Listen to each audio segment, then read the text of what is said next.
folks. This episode may contain adult themes and swear words, mainly because I can't be asked to edit them out anymore. Enjoy.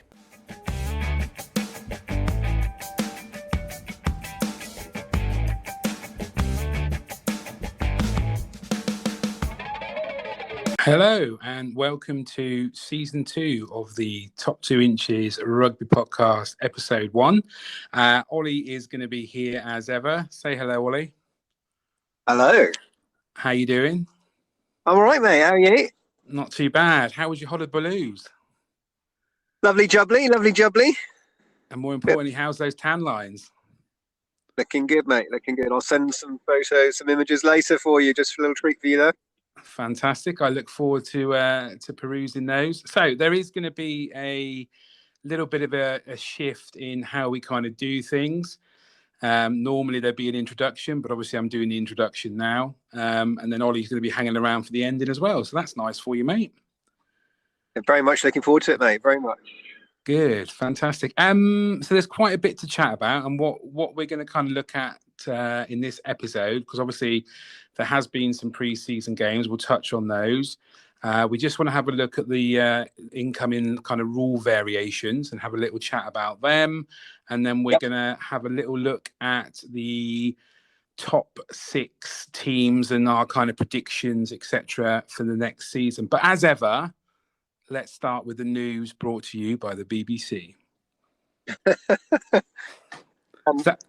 And other portals, obviously. And other established media. Other media sources are available. Correct. So we don't get sued by anybody. Anyway, mate, I'm going to start Sorry, go on. Crack on, I said. Crack on, Crack mate. on. Okay, so I'm going to start with some really sad news. Okay. Some sad news. Emily Scarrett, the legendary women's rugby centre, England player, etc., has broken her leg in the opening game of the Premier 15s. 2 minutes into the game, she fractured a leg. 1 year out from the Women's World Cup. The BBC are reporting that the surgery has gone well, and obviously she is starting her rehabilitation. Fuck. Oh, that is bad news, isn't it? That is proper bad news. Such a cracking player, and obviously such an important element of the English team moving forward. Yeah. Well, she estimated to be out for that after the successful op, then, you know? Well, it doesn't really say. It just says that the operation went well, and she's going to start her rehabilitation. But obviously, the World Cup takes place in October to November. Yeah. So 2022. So she's got a bit of time. So fingers crossed for her. Most of this season out there with a broken leg, even with a good up. Absolutely, mate. Unfortunately, yeah, that is going to be the case. I think we reported while the Lions was on that Richard Cockerell could be lined up for the England forward job, and Cockers has been confirmed. Head coach Eddie Jones says he's going to be working alongside Matt Proudfoot to create a dominant forward pack. Indeed, mate. Indeed, and yeah, that was we mentioned that as a rumor at the time, wasn't it? And that was actually non-BBC rumor there, mate. So there you go. That was from another platform. But yeah, that's. I think we briefly discussed it at the time, isn't it? It could be. Could be very interesting. Yeah, he's forwards coach, isn't he? So Proudfoot and him together. Are they joint? Are they, or is Proudfoot sort of more scrummage focused? I don't know. I don't actually know what the exact roles are, but I know he's been announced as forward coach, isn't he, Cockerell? Yeah, he's announced as forward coach to work alongside current forward coach. So, okay. As long as they get on together and produce a dominant England pack, it's all that matters, isn't it, really, I guess? Yeah, definitely. So that's going to be something to look forward to. Like I said before, there'll be interesting managerial meetings between him and Eddie. Yep. 2 strong characters. Yeah, that's the ones that need to get on, really, isn't it? Because that could be a big clash. Yeah, it could be a big old clash. Other England news, they're going to be holding their training camps in Jersey. That seems to be the new thing since the British and Irish Lions have been over there. Great facilities, etc. And they're going to be holding their sort of training ahead of the autumn internationals in Jersey, so that's good. Great, nice, very nice for them. Very nice indeed, mate. Nice part of the world. Good for the Jersey economy, I guess. Yeah, and shows the obviously Jersey Rugby Club's good setup, isn't it? Good facility. Yeah, definitely. So it seems like a good place to be going. Toby Flood, ex-England, Leicester and Newcastle fly half, has retired from the game. Yeah, that's literally in the last, wasn't that yesterday announced? Day before maybe. But yes, yesterday I think it was. Yeah. 36 years old now. Had spells at Toulouse, 260 games in the combined for Falcons and Tigers, 60 tests for England, 2 World Cups and won 3 Premiership titles. So not a bad innings. Done his time, that's for sure. Say that again, sorry? Definitely done his time, mate. Definitely done his time. He served his sentence and is now released into the world. Good for him. Do you want to talk about any? Did you see any of the not the Tri Nations? What's it called? What is it called now? Rugby Championship. Yeah, great. I think we went over that as well. Very great name they've come up with there, the Rugby Championship. But yeah, I think it is the Rugby Championship, isn't it? It is. Yeah, I just want to touch on that. What's he called? Oh, one of the Barretts got not Bowden, the other one. Geordie, he got red carded, didn't he? Did you see that? Nope. So basically, he's gone up to take a kick, and as he's kind of coming down, he's extended his foot into the face of Karevi. Is it Karevi? Yeah, Karevi. And then was sent from the field. Taking a high ball and foot in face. Coming down. A little bit like a Dogwoo did back in last season, I think it was. Got red carded, didn't he? Yeah, I haven't seen it, mate. So hard, I can't really comment. But I think they're always, that sort of thing is always tricky, isn't it? Because it's you have a little bit of just natural reaction, inhibition. It's protecting yourself first and foremost when you're coming down from the air, isn't it? So some things are look nasty, but not in any way intentional, isn't it? Or no intention to cause any harm. So, but I guess that was just under the current rules again. Collision, any contact with the head, and a red card, is it? Well, by all accounts, it seems that way. I actually saw it, and it wasn't the best. To be fair, it did look like he might have been able to get away with it, but I don't know. But like I said, it didn't stop New Zealand going on to secure the Bledisloe Cup, and basically, I think they've just beaten Australia for like the last God knows how many times now. I can't remember the last time Australia beat New Zealand. I did actually see a couple of the try highlights from that game. Some fantastic bit of rugby by the looks of it from a couple of interception tries as well, I think, out of the few I saw. But... Yeah, I think that's been a bit of a pattern as well for the games between Australia and New Zealand. There's been quite a few intercepts going on over the course of the few games. I haven't. Yeah, other than that, I genuinely haven't watched any of the Rugby Championship, mate. No, and to be fair, neither have I. But what I can say is, just bringing it back to the Gallagher Premiership, I have watched a few of the warm-up games. Very kind of Harlequins and Leicester Tigers to kind of give it a free for view. So I have watched Quinn's game against Cardiff. Okay. And I did watch Leicester's game against Dragons, and I've seen some highlights of Sale's game against Jersey Reds. And who else did I see? You tell me. I can't remember. Anyway, but it's I mean, obviously pre-season games. This is the second set for these guys. Harlequins, was nowhere near their kind of main team. They did what Harlequins do. They were 21-0 down, and came back and won the game in pretty much with the last kind of action of the game. Leicester likewise took a strong command in first half. I think they were 21-0 up, and then obviously teams make changes, other teams get on top. Dragons came back into it, but eventually the Tigers came out on top. Jersey Reds game with Sale was hard to really tell what was going on, but there were some good tries scored. And I'm pretty sure Sale came out on top. So if I got that wrong, I apologise. I can't imagine that Jersey would have beaten Sale. Did you see any or not? No, I haven't, mate. I haven't seen any. We've been on a break, mate, like we covered last week very briefly. But... Oh, my God. Can you not just be sat on the beach watching some ruggies? No, mate. No, far more important things to be doing. Oh, yeah, bronzing and pina coladas. Drinking pina coladas, exactly. Well, fair play, mate, fair play. I can, out of interest. Oh, go on then.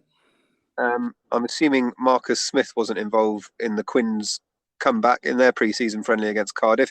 Who played at 10 for them? That is a very good question. Ah, there you go. I tested you on the spot there, haven't I? Yes, you have. And you have completely thrown me. I know Thomas Allen came in on the second half, their new signing. Oh, at 10? Yeah, I'm pretty sure he came in at 10. Or I could just be making it up. I don't know. Can't remember. Lewis Liner played, though. Nice precise reviews here, Gareth. I'm liking it. Fuck's sake. Good start to the season. Absolutely stitched me up, haven't you? I can tell you, Joe. Should we move on? I can tell you, Joe Marler didn't play. Okay, yeah. And I can tell you, Marchant didn't play, and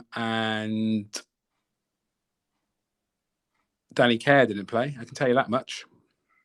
Okay, so they are fairly weakened. Don Brandt?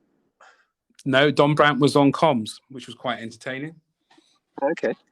Yeah. So yeah, that's what I mean. It was quite, it wasn't I know Lauday, the former Exeter guy. He played at number 8. Okay. Simmons was in the second row. Do I need to go on? No, I think we've probably done enough on that, mate. We've probably bored everybody to death there. Okay, so the new rule changes, the variations in the rules. That has kind of been a bit of a talking point for us, and obviously our in-depth analysis and discussions around this. So I'm going to start with the 50-22. Okay. So how does it work? So if the team is in possession, kicks the ball from inside their own half and it bounces into touch inside their opposition 22, they will get the throw into the line out.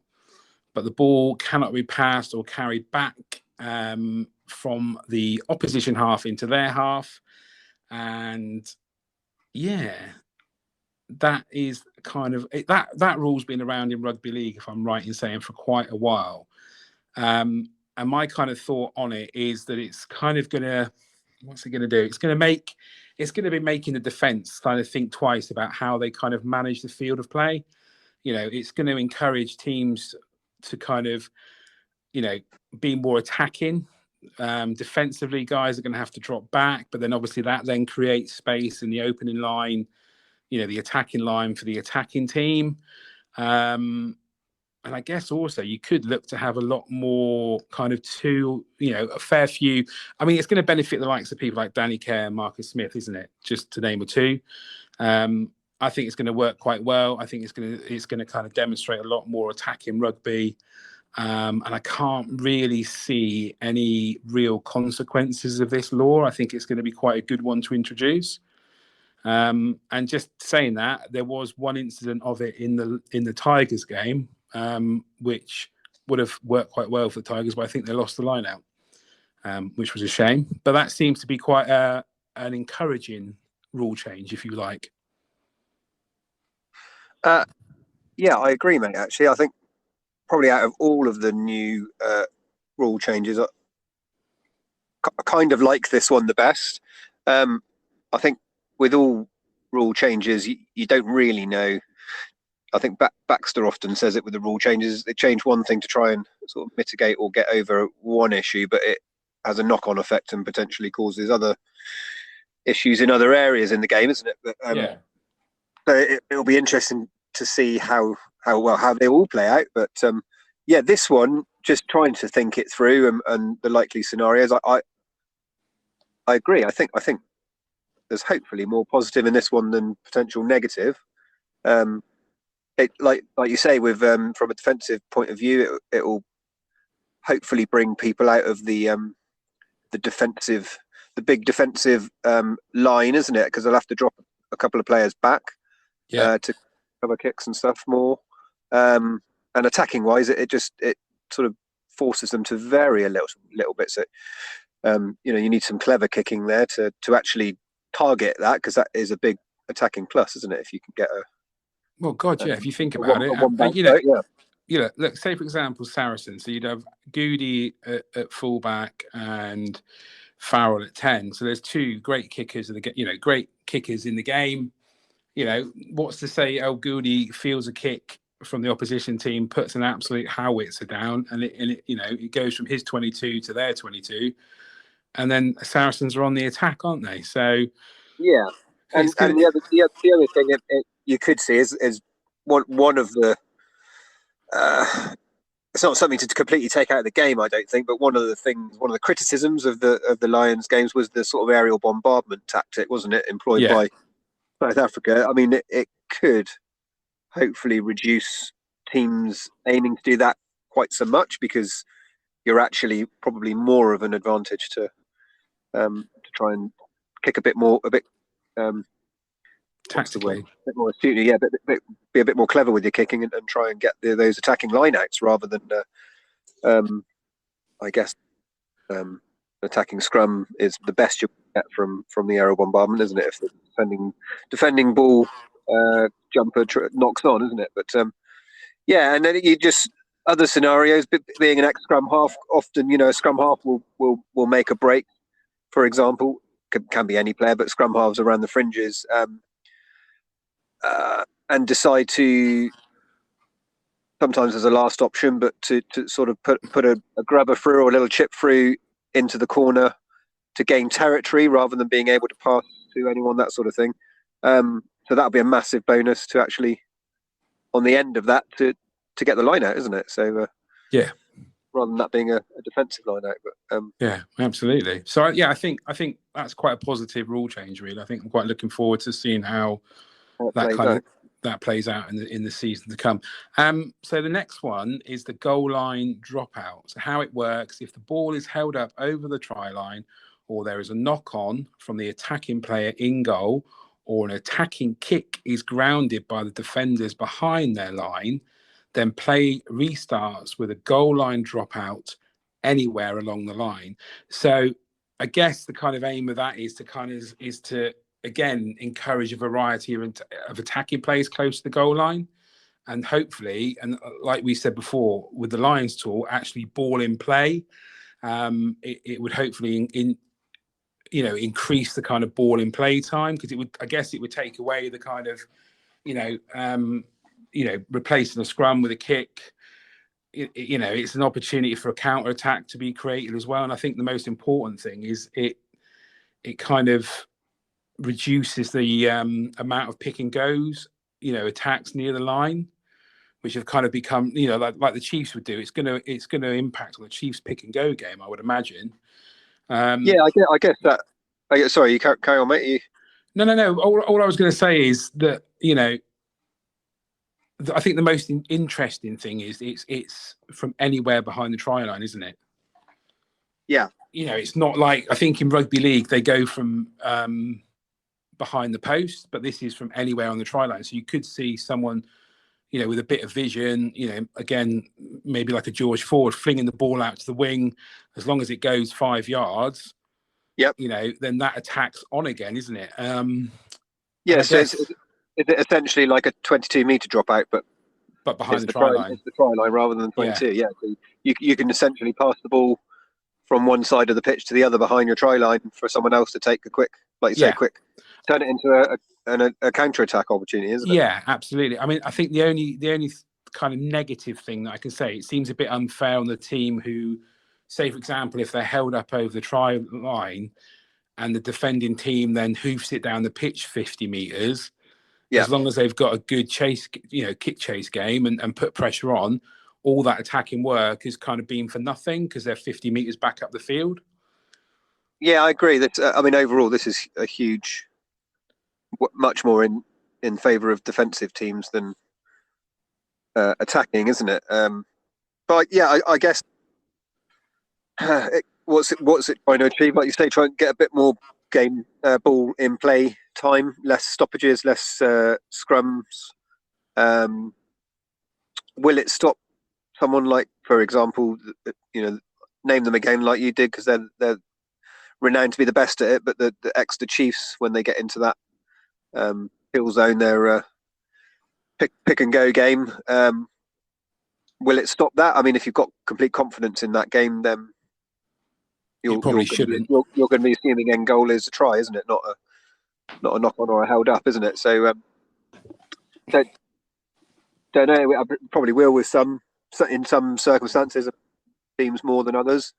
But yeah, I'd be interested again to see how that one plays out. I think that probably the biggest negative, although it's potentially getting the game a bit more flowing and less stoppages, is losing the scrums there, because there's no 5 metre scrum anymore, is there? No, exactly. And that's a negative when you're talking about rugby union, and part of what is rugby union. The scrum is obviously a key part of that. So the team, if you've got a massive scrum dominance in a game, then it's going to be a negative, isn't it? Because you want those 5 metre scrums, don't you, to keep piling on the pressure. But yeah, again, see how it pans out. Yeah, no, totally. So the next one is the flying wedge.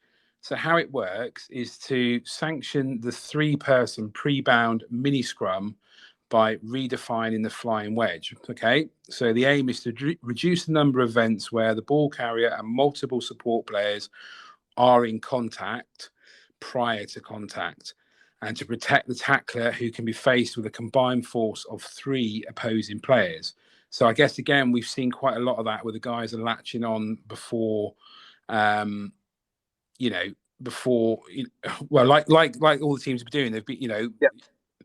And I guess the positive thing from this is it's a safety aspect. Because like I just alluded to, you could end up with like 3 players against 1, and that's like a massive amount of energy and power going through those 3 players against 1 guy. And I guess also, in a way, it's kind of designed to reduce the amount of up the jumper forward orientated attacks as well. Yeah, I think so, mate. I think, like you say, this one is probably more predominantly safety orientated, isn't it? Because that, hopefully, the example you say there, if you do end up with a 3-player attacking wedge against 1 defender, then obviously the chances of that 1 defender getting injured is massively increased. So if it's one-on-one or even just one latch player, isn't it? So yeah, I would say on the face of it, this is another good one. And like you say as well, if you're taking that tactic out of the game, then it makes teams have to think about other ideas in attack, isn't it? Whether that be spreading it wide or what, isn't it? So yeah, absolutely. As well. Yeah, no, I agree, totally agree. But then, having said that, it then moves on to another rule variation: is the one player pre-latched.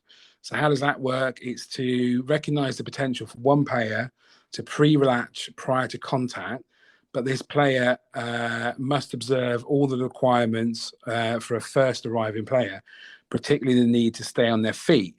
So I'm a little bit confused. Not in the fact, I understand that if you've got a pre-latch with 1 player, but then ultimately that still kind of counteracts the reduction of the flying wedge, because 2 players against 1 player is still more force of 2 attacking players than 1 defending player. Yeah, and I guess what they're trying to look at is it's more of kind of managing that 1 player latch on rather than kind of getting rid of it altogether. Yeah, totally agree. I think it's probably what from the 2 rule changes there is getting away from the injury risk side of it, with actually teams purposefully getting groups of 3s in attack against less numbers of defenders, more not often not one, but not actually wanting to lose the the sort of the gain from the attacking team completely. So if you keep that the second latcher option like they have, but obviously well managed, then that still gives the attacking team the chance and opportunity to continue to have first man in support, isn't it? Yeah. Because if you take him away as well, then it's almost free for all, isn't it? Yeah, but then I suppose as well, knowing that if you get hold up over the line, it's gonna they're quite if you look at it from a holistic kind of point of view, they all quite intertwine with one another to a degree. So like with the pre-latching one player, you're not necessarily gonna like we said, example, Exeter Chiefs banging on the line, because ultimately you could get held up over the line, and then you're 50 meters down the line again. So it's all quite interesting stuff, and it's going to be really interesting to see how it kind of pans out. And then, sorry, mate, did you want to say any more on that one, or no? Okay, so then the clean out and the jackal safety.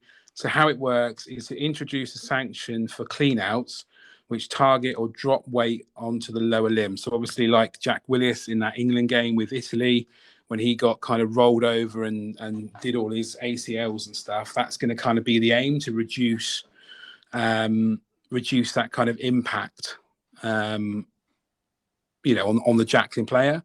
But I think from my kind of point of view, I think referees need to be quicker to kind of react. So if they've seen that, say, let's just say, for example, Jack Willis is over the ball and he's over the ball for 5 seconds, he's won that as a jackler, then the referee realistically should blow up and not give, what was the attacking team the chance to come in and hoof him out the way. Because I think what you can still move them out of the way, but rather than rolling at their hips, you've got to physically lift and then move them, if that makes sense. Yeah. So I think it's another one that's kind of definitely a kind of safety aspect. I think it'd be interesting to see. Yeah, this one, can't completely get my head around this one, if I'm totally honest. All I can really see coming, I mean, I understand what they're trying to achieve, as in, like you say, reducing injuries to jackling players, and but really, I think, again, you don't know till you see how it all plays out. But I think this one is just going to create more cards, isn't it? Because the clear out player, as in the attacking team player trying to clear out the jackler, has essentially had their target reduced even more now, haven't they? They can't go too low, and you're going to be pinged. And if you go too high, you're obviously going to be pinged as well, isn't it? So I can only see more cards coming out of that one, but it's a tough one. And the breakdowns, I think, is probably the one that needs the most introduction of rules and refereeing, because there's so many breakdowns, isn't there, in the game? Yeah. But it's a difficult one to get right, to make it sort of fair and even on both sides, and keeping the injuries, and in particular head injuries, to a minimum, isn't it? But yeah.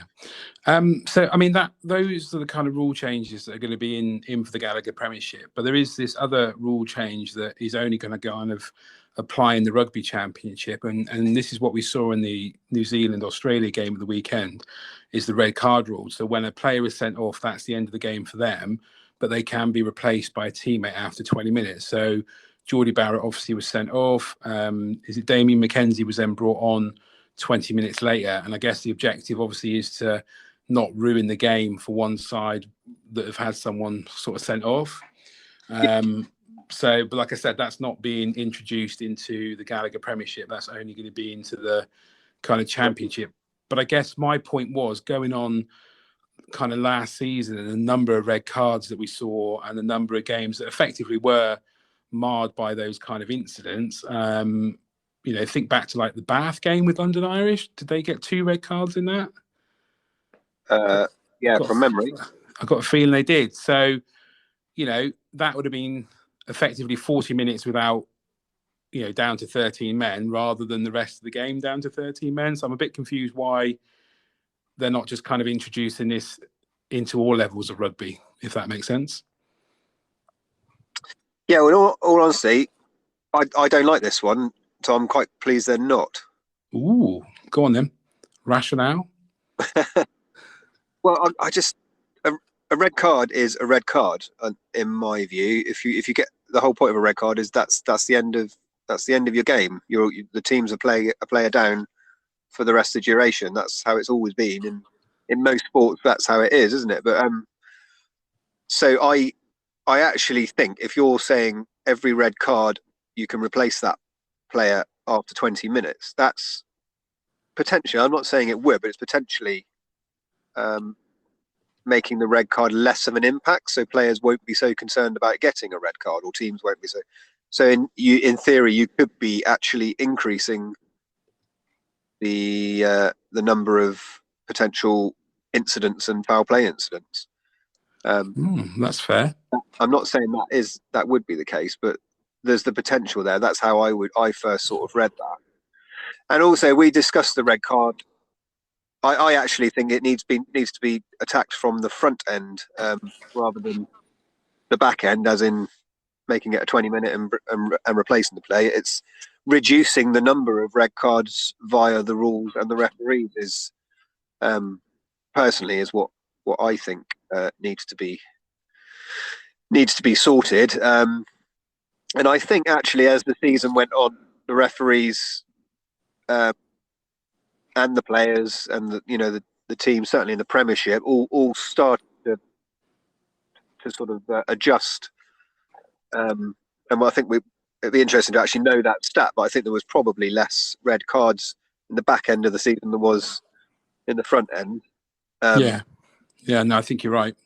But I still think, in particular with the head injuries, I don't think there should be just a straight red card for every contact with the head. I think there needs to be some referee perspective, essentially, on individual cases, and intent is, in my view, is the most important aspect, and it's a hard one to judge, and it does need to come down to the referee's jurisdiction on the day, isn't it, in the game? But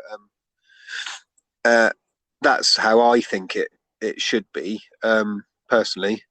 But then you look at the differing in the refereeing standards that we've witnessed, the high standards that on the whole that you've seen throughout the Premiership season, and then you go to the Southern Hemisphere with the Lions tour and everything, and things are policed in such a varied way, really, by the referees, isn't it?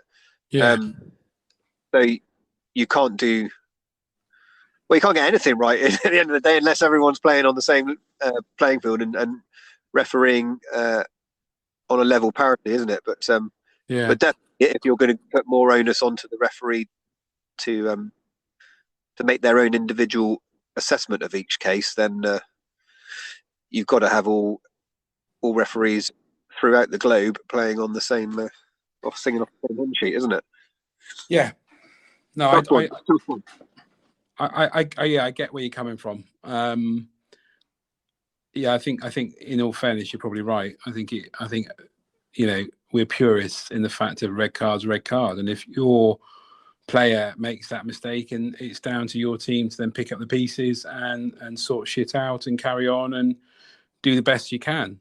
Exactly. Because just taking it to the worst extent, you could just say, right, that number 10 on the other side is the key to that team. We need to get him off the pitch. Okay, number 7 on our team, you got to get him off the pitch, and you're going to get a red card for it. But do you know what I mean? It's you go over there and totally end him.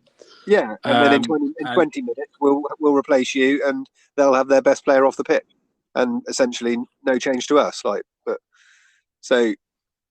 That's hugely extreme, and hopefully that sort of mentality isn't in the game. I don't know, mate. I'd have had that mentality. No. I was going to say isn't in the game as much as it used to be.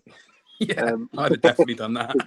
Yeah, but it's generally not there as much No, as it used no, to be, no, because no. they Yeah, can't get away with it, can they? Especially at the top level. But yeah. And ultimately, clearly, I was a bit of a twat, so that's fine. yeah, and you probably Right. got sparked out more than anyway. We're Mate, digressing. hang on a second. Whoa.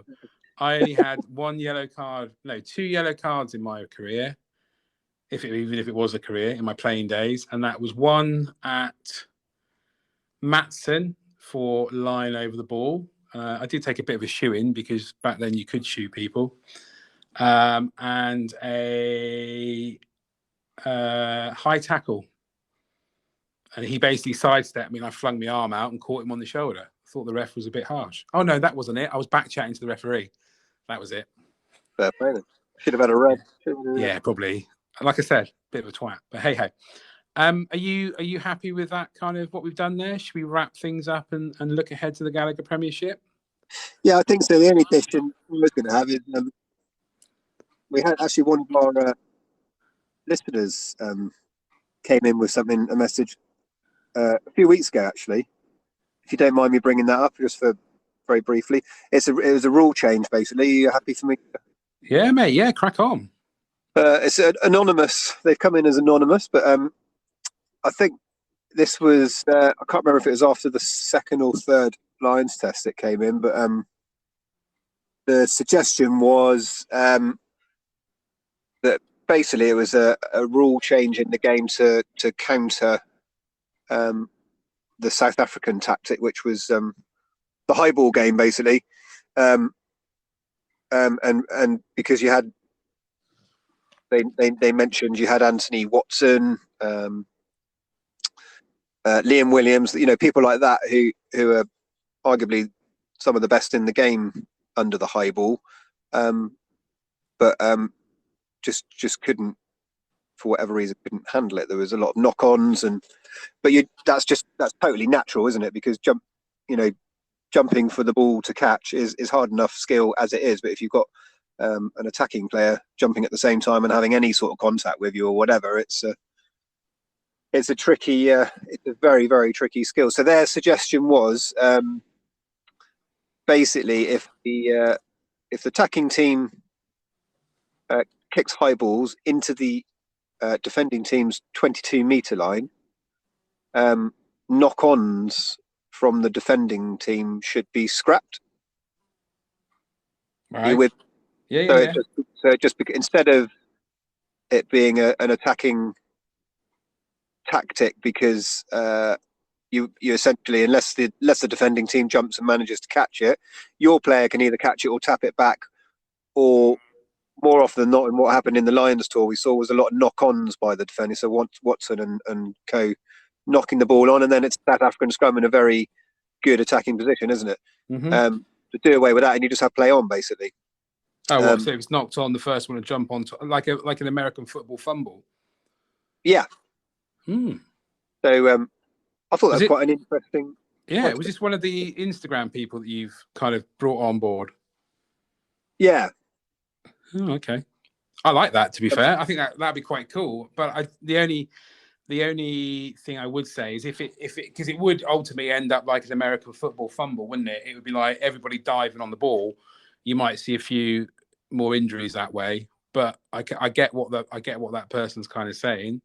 Yeah, and I like that, especially that would, on a positive way, it would get rid of or reduce that high ball tactic, and there'd be more time in play as well, wouldn't there? Yeah, because you wouldn't have to stop to reset, to do the scrum, to then reset a scrum.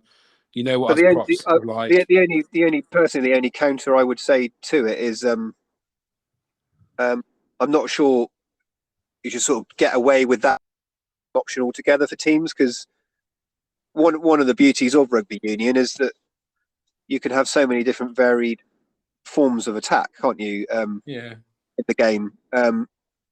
So I think it's so difficult with all these rule changes, isn't it? But I think you've still got to allow teams to be able to use that as a tactic if that's if that suits their team, their squad, and their way of playing.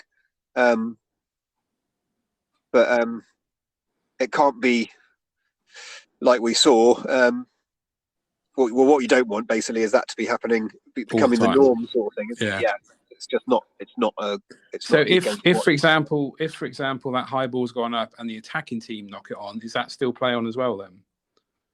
I guess so. Yeah, I think that's what they were suggesting, a knock on. So not just the defending team play on; it would be any kind of knock on from a tackle, defence, play on, American football fumble. Yeah. So if it's a knock on, then it goes to another player, which then knocks it on. Then obviously that would be a knock on, an open play knock on, isn't it? But yeah, your initial contact on under the high ball in the air is not classed as a knock on. So it'd be quite interesting to see that in action and see how it played out, wouldn't it? But, it sounds like a good idea. Thank you very much to our listener for suggesting that. I like it. Okay, let's move on then. Let's just look ahead to the Gallagher Premiership next season, and we're going to start at the top. So we're going to do the top 6 teams this week, and then finish off on the bottom 6 teams last week. Going by the finishing league order of last season, you mean? Yeah, so the finishing league order before playoffs. So Bristol to start, Exeter, Sale, Quins, Northampton, and Tigers. Sorry, Bath, you're in the bottom half. Yeah, we're top in that half. You're top at the moment, mate, because you start with a B. So yeah, before any games are played, it's the only time Bath get to be top of the league. We'll be top in our review next week as well, because they ended 7th. So that means they'll be first next season. Next week, sorry. Whatever. They're middle. Anyway, so Bristol Bears haven't done much transfer news.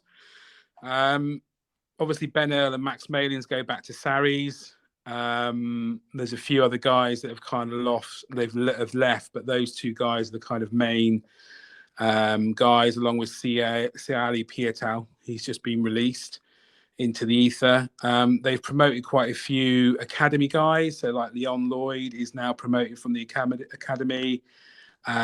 Fitz Harding, he's promoted from the academy. He was quite a decent player last season, but I can only really tell that they've kind of signed 4 guys. So you got Theo Strang from the Melbourne Rebels, Joe Cotton from the New South Wales Waratahs, Anton Frisch from Rouen in France, and Tom Whiteley, who I think is a scrum half from Sarries. I'm going to give you my opinion on what I think Bristol will do next season.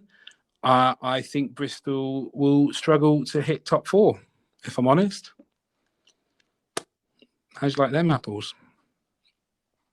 Fair enough. What would be your view then?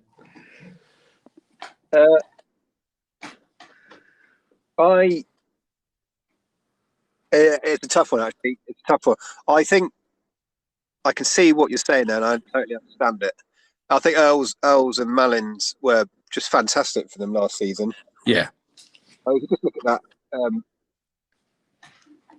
Their last game of the season against Harlequins, the semi-final, wasn't it? I mean, that ignoring the second half, but where they just stormed, other than Charles Pietau, who was just sublime for the first 40 minutes of that game. Earls and Malins, I think they got, was it 3 tries between them, and possibly even more? I'm pretty sure. Malins got a hat trick. He got a hat trick. Yeah. Okay. So yeah, just going by that game alone, they've had a pretty big impact and influence on Bristol's season last year, didn't they? Yeah. So potentially big losses, but I can totally understand. I did think about sort of going the same way with what you're saying, but I'm going to go the other way with Bristol and actually give them the benefit of the doubt and back them again. The reason I'm saying it is because I think they're building something good there. That has changed. They have had progression on the last 2-3 seasons, because last season, although they emphatically lost that semi-final that arguably they should have won, but at the end of the day, when you we've already done it. You review that season. No one was beating Harlequins, were they? So no, that's fine. So you let them off that, but but they've got to 2 semi-finals, and this one, in theory, probably shouldn't have lost. So they're definitely progressing. And yeah, I don't know too much about most of their new signings. No, I don't. I think Earls, he didn't actually play that much of the season because I think he was with England a bit, wasn't he? And he was injured early part of the season, wasn't he? But latter part of the season, he had a big impact. But I think they've probably got cover there, and I don't know what some of the new guys coming over from Australia might be. I don't know if they're cover for him or replacement.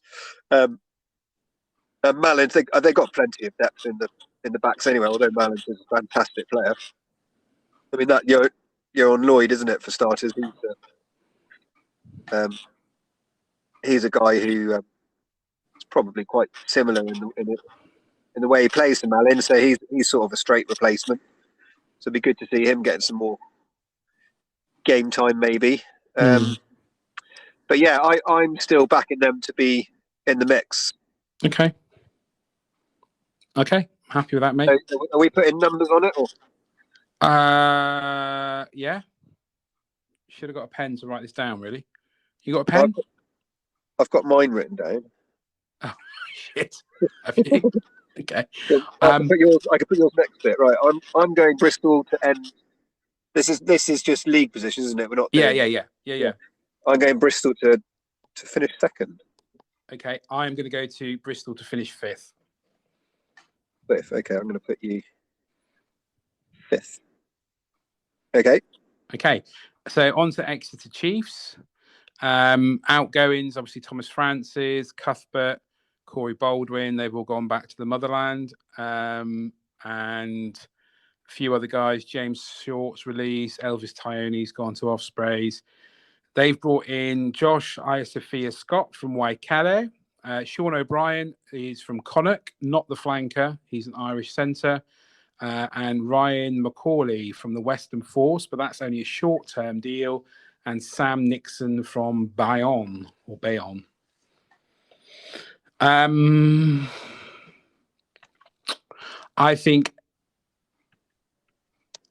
don't think Exeter really lose many. I think this Iosafia Scott, or however you say his name, is a decent tight head. I don't know enough about Sean O'Brien or the other guys. But Exeter, aren't they? I think they had obviously a disappointing season last season, losing to the mighty Quins in the final. But I think they'll be in the top four mixture as ever. Yeah, totally agree, mate. Totally agree. And if you talk about impact on internationals, don't know. I think the some of their key sort of England front rowers, barring Cowan Dickey, so your Hepburns and Harry Williams have seemed to have fallen a bit out of favour. But that's obviously not a plus for the players, but a plus for the club, isn't it, to have them around more?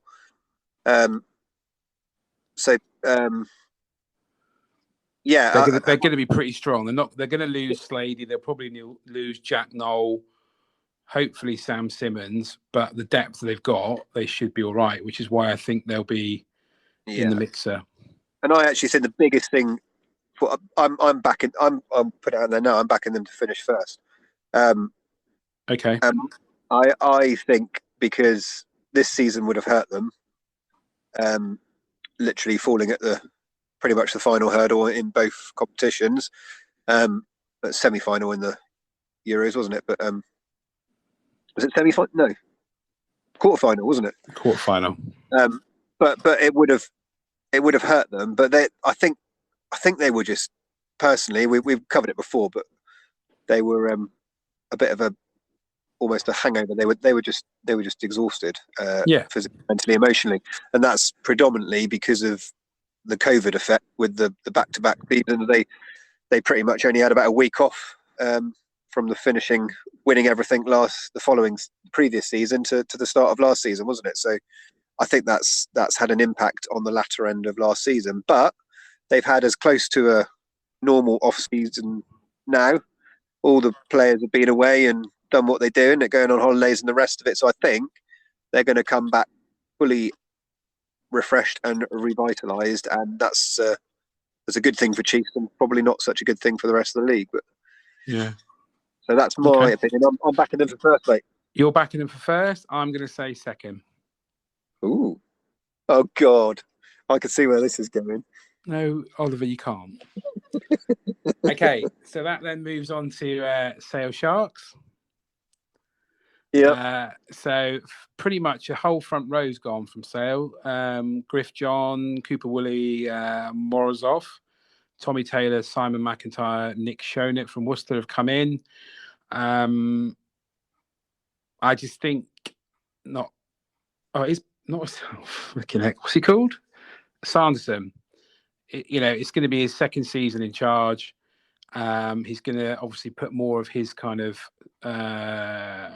game plan into Sale, and I think Sale are going to go well this season. 100% they're going to be in the mixer. The only thing I think is they are obviously not going to have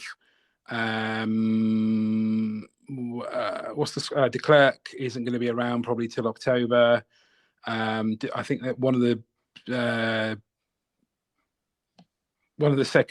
twins isn't there. What are they called? Oh Jesus, what are they called? Dupree. One of them's not there, is he? I think he's still with the box. And Van Rensburg as well. And no, I don't. Yeah, is Yanzi with him? Is he? He was with the box, wasn't he, for the Lions? Yeah. So I assume. But then obviously they got Manu, and it's yeah. So I think if you want me to be honest, Sale are going to finish top this season. Well, that's not a fact. That's what you're predicting, is that right? Yeah, that's what I'm predicting. Sale top. I thought you knew something I didn't go. If you can predict the future. No. Sale top, mate. I think they're going to go really well. Okay. You? Where do you think they're going to come? I can very much see that happening, mainly because of Alex Sanderson. That happening, but I've actually put them at fifth, mate. Oh, okay. I'm just typing in. You went first, didn't you? I'm just putting that in. Yeah, just to recap. So I've gone. Who have I gone first? Sale first, Chief second, Bristol fifth, haven't I? Yeah. Okay, fine. Okay, so my reasoning with Sale, first and foremost, yeah, I think they are. There's a few key guys, Springboks, missing essentially until back November, isn't it? Yeah. And then you've got sort of autumn internationals. Or is that covers autumn internationals in November as well? Is it? I think so. Yeah, so they'll stay. Yeah. Yeah. So the Springboks are missing for quite a large portion front end of the season. My other big concern, and I think it will actually have a big impact on how high up the league they finish. I can very much see them contesting for top four, and the league itself. But AJ McGinty is my concern because they don't really have a backup for him. So he can't play every game of the season. That's just not a reality, is it? And the likelihood is there's going to have to be some resting, if not potentially, hopefully not, but there might be an injury in there. But that's the thing. If they lose him, they could be in trouble. Yeah. The step down from AJ McGinty to their next best is quite a big step, in my opinion. And you did see that last season. Actually, he was in pretty immense form most of the season, wasn't he? And a big part of what they were doing.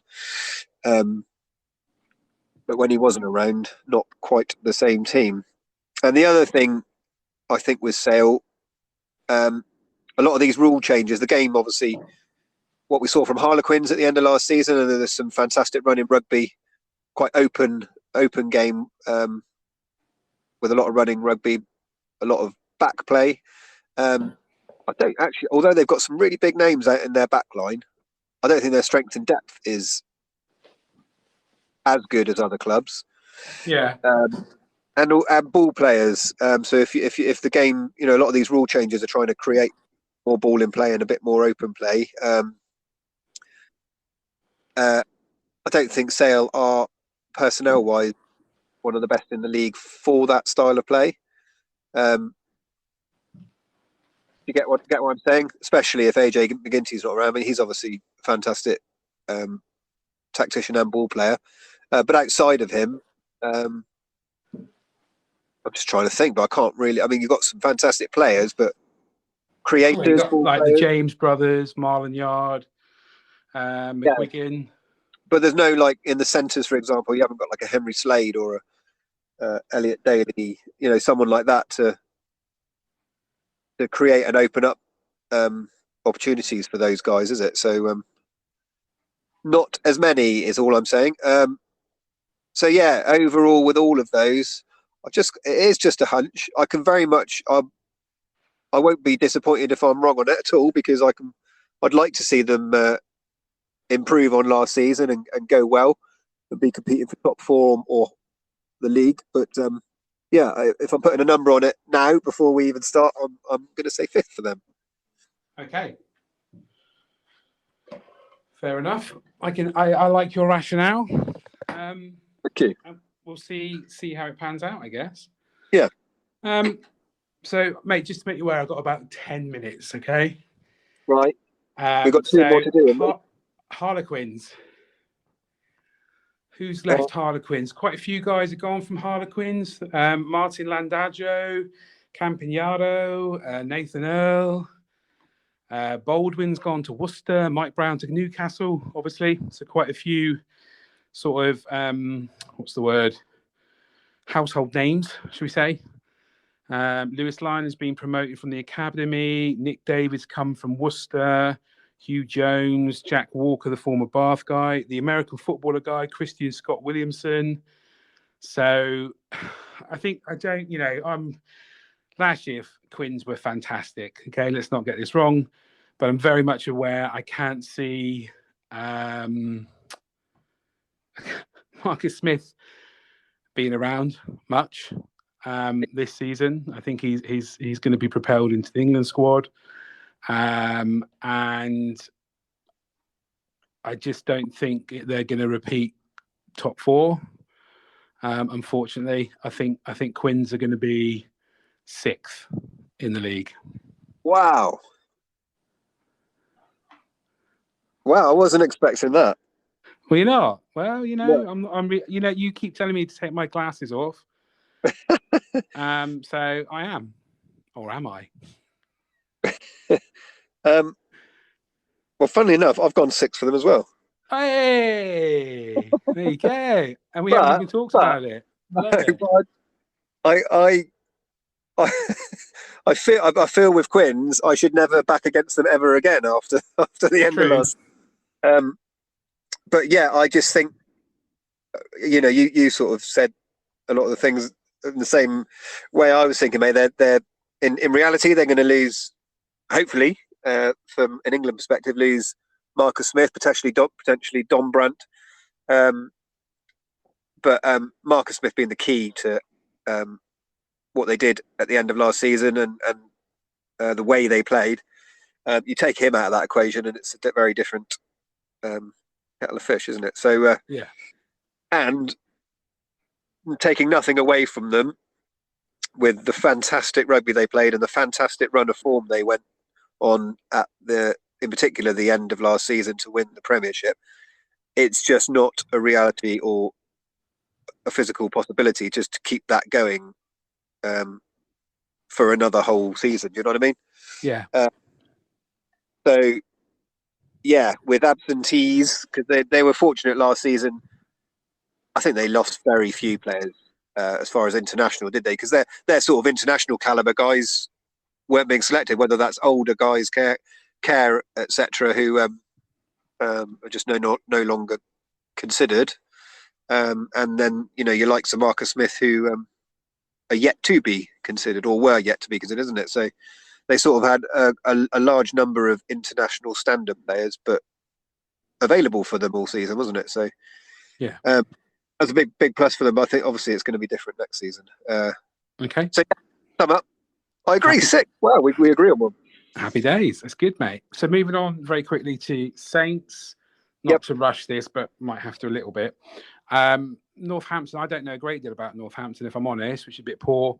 Owen Franks has gone. Henry Taylor retired. I don't even know who that is. Harry Mallander's gone to the Black Rams in Tokyo. Francois Van Wyk has gone to Tigers. They've brought in Tommy Freeman's been promoted from the academy. Carl Wilkins. And I think Cornell Skosen from the Lions in South Africa, and Gerono Augustus from the Stormers. So it looks like they're, like most teams, bringing in some Saffers to kind of bolster the ranks. Yeah. I agree, mate. And I don't. Go on. What you got? What you gone for? What you gone for? 7th. Oh, interesting. Okay. I've actually put him at 10th. Fucking hell. All right. Yeah, it's harsh, isn't it? It's harsh. You start calling you Brutal Bob. Got that, isn't it? It's even more competitive this season than it was last season. So it's so difficult. And I just think the Saints inconsistent, and you've got to have consistency to be chipping your way up that league. And I think losing similarly with Sale and McGinty, Dan Bigger is key to them, and they're going to lose him for a lot of the season, aren't they? Yeah. They were a different side when they lost like Bigger and Courtney Laws and last season, and I can't see that changing, to be honest. So yeah, I've gone 10th, mate. I think they'll probably end up higher than that, in all honesty. But you've got to put everyone in a slot right now, so I'm putting them 10th, mate. Okay, well, I'm going to go 7th, like I said, so mark that bad boy down. And you'll be happy that we're going to have to rush through Tigers, mate. Oh, no. Oh, you played that well, didn't you? So quite a few players are gone. Thomas Lavanili, De Bruyne, Zach Henry, Phillips, Daryl Marfo, George Worth, just loads. There's like at least 20 going out. Significant people. Again, we've kind of, looks like we've gone for a bit of the old South African. Eli Schneeman, Marco van Staden. He's cutting things up a bit on the old championship for the box at the moment. Sorchino's come in. Bryce Haggerty, the Queensland Reds, come in. Loads of different people promoted from the academy, like Dan Kelly, George Martin, Van Porfleet, Freddie Stewart, all those kind of boys. Hoshi Samaka has come in from the Yokohama Cannon Eagles. I don't know why I put an accent on. That's so fucking racist. Yeah, just mate, I'm putting Tigers at 4th. I think we're top 4. Okay. I'm just looking to check. And Freddie Burns. Sorry, Freddie. I know you listen. Hey, yeah. He's such a great player. He was fantastic in the 2 games I watched in the preseason. It was really good. And I just noted from the pre-set, the speed of ball the Tigers were producing was ridiculous. Moving the point of attack and just looked really good, but just coupled with that kind of, pure Tigers grunt up front, and obviously Genji's the captain. Love it. Best decision Borthers has made. That is fantastic. We're going to go really well. We're going to be top 4 and in the mix, and we're going to win it, mate. Okay, mate. Here we go. How many teams are in the league? 13. Oh, let me guess. Tigers at 13. No, I'm not that harsh. I don't know. Northampton at 10 was harsh. That was. But you've got to put them somewhere, haven't you? True. You've got to put everyone somewhere. Again, like all sort of banter aside, with our competitiveness for our 2 supported clubs, obviously Tigers massively improved last season in particular, and are on what looks like a good journey of improvement. So I could very much see them doing what you're saying and contesting for top four. But I just can't give that to you, I'm afraid. Fair enough. I've got 7th, mate. Okay.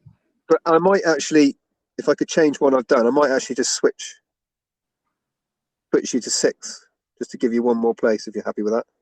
Well, not happy with that, but put you up one. It's fucking ridiculous, but okay. That'll put Quins down at 7th. Okay, fair enough. I'll take that because it's Tigers.